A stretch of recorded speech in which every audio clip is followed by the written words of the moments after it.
Nicely done. Mentioned this evening concerning a radio broadcast that has served the Omaha area for decades. And those in the target audience all have something in common. They want information and they need someone to read it to them. They don't have all the information. Beverly Leidick is preparing for a shift behind the microphone at Radio Talking Book in Omaha. She volunteers and drove in from her farm in Tacoma. And I really like it. It's fun. Good morning. Ralph Morocco is the other part of this co-anchor team. He's been volunteering at Radio Talking Book Services for 13 years. Great place to feel like I make a little bit of a contribution in terms of giving back some nice things that have happened in my life. Together, they will read newspaper stories over the air to listeners who are visually impaired.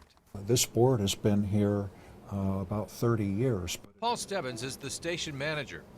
He's been blind all of his life and knows the needs of their audience. Two things they seem to miss the most are driving a car and reading the newspaper or magazines.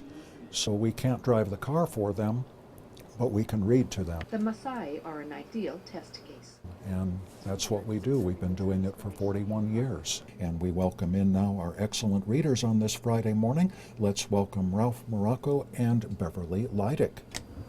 Good morning, Paul, and good morning, listeners. Most experts say we have a guide we go by and we do everything from national news to sports. From Washington, returning to the U.S. Senate for the first time in a month. And this is on the receiving end. Mark Bolger has been listening to Radio Talking Services for 8 years. Garland is a man who shares much in common with One of the biggest issues that blind people have is access to information. So I really appreciate Radio Talking Book and just the technology in general that we have. Clearly exhausted. We just, I think, make life more enjoyable. Local news, find out what specials are at the grocery store, Snyder said, hear whether a friend has died, things those of us with sight take for granted. They're things we shouldn't, because they do sometimes go away.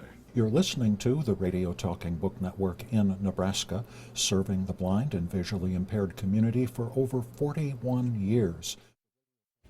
That's Paul Stebbins, very professional. And he's actually been blind since birth, so how long has he been broadcasting? Great voice, by the way. Yeah, 50 years he's been in this business. A lot of that actually was on the West Coast. At one time, he even worked for Wheel of Fortune.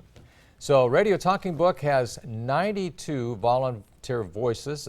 They welcome more too. So I have more information with this story on our website, WOWT.com. Nicely done. Great.